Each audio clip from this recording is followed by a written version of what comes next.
AP Tirupati జిల్లాలోని రేణిగుంటలో 220 KC sub స్టేషన్లో అగ్ని ప్రమాదం జరిగింది.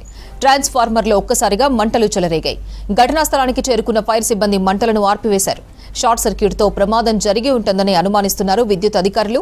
ఫైర్ యాక్సిడెంట్తో పలు ప్రాంతాల్లో విద్యుత్ సరఫరాకు తీవ్ర అంతరాయం ఏర్పడింది. ఏపీ తిరుపతి జిల్లాలోని రేణిగుంటలో 220 కేసీ సబ్ స్టేషన్లో అగ్ని ప్రమాదం జరిగింది.